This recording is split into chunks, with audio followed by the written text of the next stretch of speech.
আসসালামু আলাইকুম। আন্তর্জাতিক এবিসি টিভিতে আপনাকে স্বাগত। শুরুতেই জানাবো আমাদের হাতে থাকা সর্বশেষ বিশ্বের গুরুত্বপূর্ণ সংবাদ, পরে বিস্তারিত। পুরোদমে ইসরায়েল ইরান হিজবুল্লাহ যুদ্ধ চলছে, জানিয়ে দিব আমাদের হাতে থাকা সর্বশেষ গুরুত্বপূর্ণ আপডেট আন্তর্জাতিক সংবাদ। শুরুতেই জানিয়ে দিব ইউটার্ন নিলেন ট্রুডো, দাঁড়ালেন নেতানিয়াহুর বিপক্ষে। গাজায় অভিযানে ইসরায়েলকে অস্ত্র দিয়ে সহযোগিতা করার দেশের তালিকায় কানাডারও নাম রয়েছে। ট্রুডো দেশের দেয়া সেই অস্ত্রে মারা যায় নিরস্ত্র গাজাবাসী। তবে আন্তর্জাতিক চাপের মুখে ইসরায়েলের অস্ত্র রপ্তানি স্থগিত করে কানাডা। এবার ইসরায়েলের প্রধানমন্ত্রী বেঞ্জামিন নেতানিয়াহু ও সাবেক গ্যালন্টের বিরুদ্ধে বড় ঘোষণা দিলেন কানাডার প্রধানমন্ত্রী জাস্টিন ট্রুডো। এরপর জানিয়ে দিব রাশিয়া শান্তি চায় না, এবার জবাব দিতে হবে বললেন জেলেনস্কি। ইউক্রেনের প্রেসিডেন্ট ভলোদিমির জেলেনস্কি বলেছেন রাশিয়া ডিনিপ্রোতে নতুন ব্যালিস্টিক ক্ষেপণাস্ত্রের ব্যবহার করেছে। এটি যুদ্ধবৃত্তির স্পষ্ট এবং গুরুতর উস্কানি, যা শান্তি চায় না। এখন বিশ্বকে এর জবাব দিতে হবে। এদিকে ভারতে 16 বাংলাদেশি গ্রেপ্তার। ভারতের ত্রিপুরা রাজ্যে পৃথক দুটি অভিযান চালিয়ে 16 বাংলাদেশিকে গ্রেপ্তার করেছে আইন শৃঙ্খলা বাহিনী। গত 48 ঘন্টায় এই বাংলাদেশিদের গ্রেপ্তার করা হয়েছে। গতকাল রোববার 24শে নভেম্বর এই তথ্য জানায় ত্রিপুরা পুলিশ। এরপর জানিয়ে দিব পাকিস্তানে বিক্ষোভ ভাঙচুর অগ্নিসংযোগ। সোমবার ইসলামাবাদে শিক্ষা প্রতিষ্ঠান বন্ধ।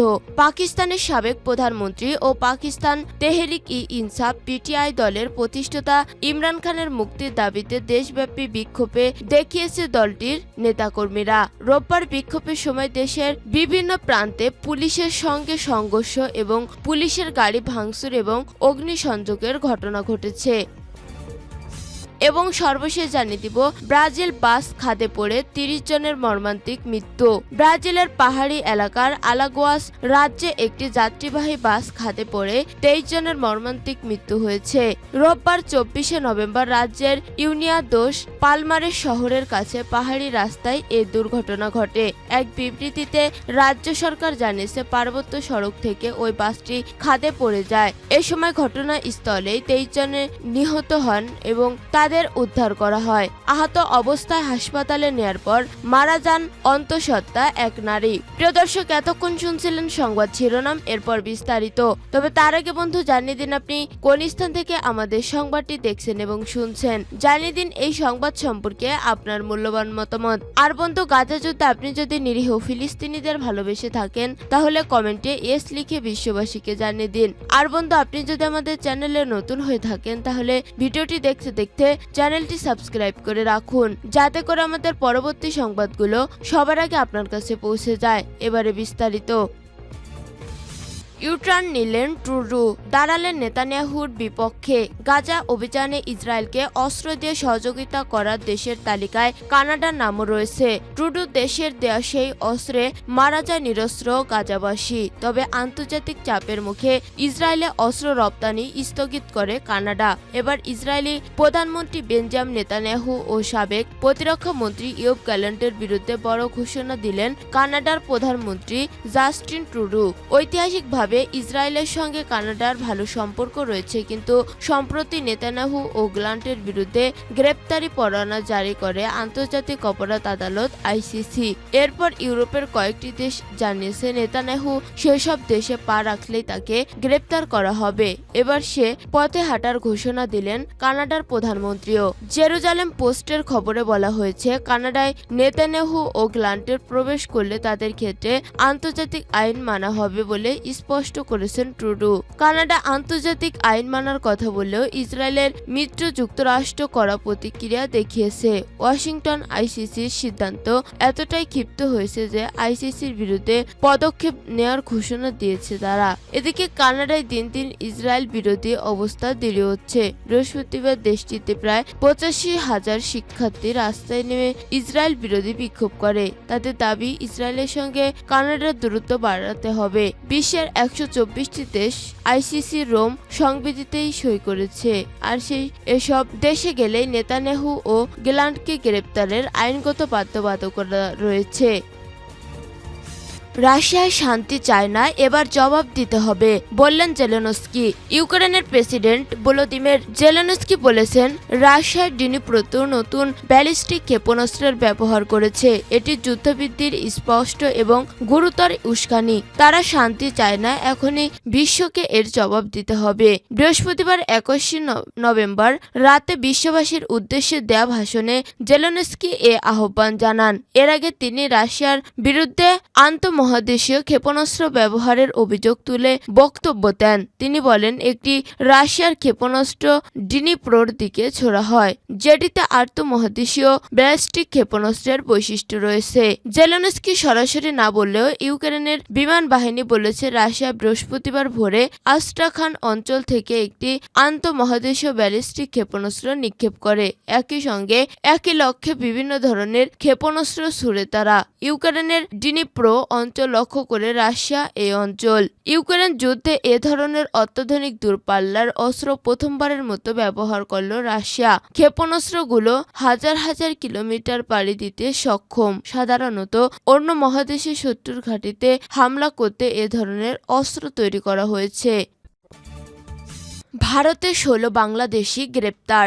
ভারতের ত্রিপুরা রাজ্যে পৃথক দুটি অভিযান চালিয়ে 16 বাংলাদেশিকে গ্রেপ্তার করেছে আইন শৃঙ্খলা বাহিনী। গত 48 ঘণ্টায় এই বাংলাদেশিদের গ্রেপ্তার করা হয়। গতকাল রোববার 24 নভেম্বর এই তথ্য জানায় ত্রিপুরা পুলিশ। আসামের স্থানীয় সংবাদ মাধ্যম দ্য সেন্টিনেল আসামের প্রতিবেদনে বলা হয়েছে, ভারতের সরকারি রেলওয়ে পুলিশ, জিআরপি, সীমান্তরক্ষী বাহিনী, বিসিএফ এবং উত্তর পূর্ব সীমান্ত রেলওয়ে সুরক্ষা বাহিনী আরপিএফ যৌথ অভিযান চালিয়ে তাদের গ্রেপ্তার করে। প্রতিবেদনে আরো বলা হয়েছে, এসব বাংলাদেশিরা অবৈধভাবে ভারতে প্রবেশ করেন। পরে ত্রিপুরার স্টেশন থেকে তাদের গ্রেপ্তার করা হয়। বৃহস্পতিবার ধর্মনগর রেলওয়ে স্টেশনে ত্রিপুরা সুন্দরী এক্সপ্রেস ট্রেনে নিয়মিত তল্লাশির সময় এক নারীসহ 4 বাংলাদেশিকে আটক করে বিএসএফ ও আরপিএফ এর একটি দল। পুলিশের জিজ্ঞাসাবাদে 4 জনের একটি দল আন্তঃসীমান্ত দালাল চক্রের সহায়তায় ত্রিপুরার সিপাহীজালা জেলার সোনামুড়া সীমান্ত দিয়ে ভারতে প্রবেশের কথা স্বীকার করে। চাকরির সন্ধানে তারা ভারতের রাজধানী দিল্লিতে যাওয়ার পরিকল্পনা করেছিলেন বলে জানিয়েছেন তারা। এছাড়া পৃথক অভিযানে ত্রিপুরার খোয়াই জেলার তেলিয়ামুড়া স্টেশনে এক কিশোর সহ 12 বাংলাদেশিকে গ্রেপ্তার করেছে রেলওয়ে পুলিশ। এ সময় তাদের কাছ থেকে মোবাইল ফোন সহ নিত্য প্রয়োজনীয় জিনিসপত্র উদ্ধার করা হয়। পরবর্তীতে আইনি ব্যবস্থা গ্রহণের জন্য গ্রেপ্তারকৃত সব বাংলাদেশি নাগরিকের বিএসএফ এর কাছে হস্তান্তর করা হয়। পাকিস্তানে বিক্ষোভ, ভাঙচুর, অগ্নিসংযোগ। সোমবার ইসলামাবাদে শিক্ষা প্রতিষ্ঠান বন্ধ। পাকিস্তানের সাবেক প্রধানমন্ত্রী ও পাকিস্তান তেহরিক-ই-ইনসাফ পিটিআই দলের প্রতিষ্ঠাতা ইমরান খানের মুক্তির দাবিতে দেশব্যাপী বিক্ষোভ দেখিয়ে দিয়েছে দলটির নেতাকর্মীরা। রোববার বিক্ষোভের সময় দেশটির বিভিন্ন প্রান্তে পুলিশের সাথে সংঘর্ষ এবং পুলিশের গাড়ি ভাঙচুর এবং অগ্নিসংযোগের ঘটনা ঘটেছে। এদিকে বিক্ষোভের ফলে সোমবার 25 নভেম্বর দেশের বিভিন্ন জায়গায় শিক্ষা প্রতিষ্ঠান বন্ধ ঘোষণা করা হয়েছে। রাওয়ালপিন্ডি জুড়ে সব শিক্ষা প্রতিষ্ঠান বন্ধ থাকবে বলে জানিয়েছে শহরের জেলা প্রশাসক। তিনি বলেছেন, আইন শৃঙ্খলা পরিস্থিতি বিবেচনা করে শিক্ষা প্রতিষ্ঠান বন্ধ রাখার সিদ্ধান্ত নেওয়া হয়েছে।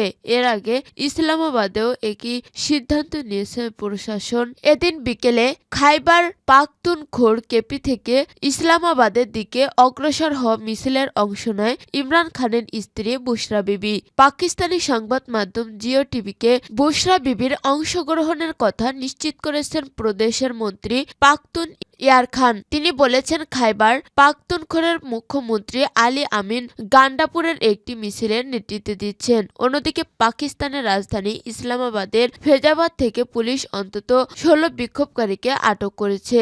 এছাড়া জড়ো হওয়া তেহরিক-ই-ইনসাফ পিটিআই কর্মীদের ছত্রভঙ্গ করতে আইন প্রয়োগকারী বাহিনী গুলি চালিয়েছে।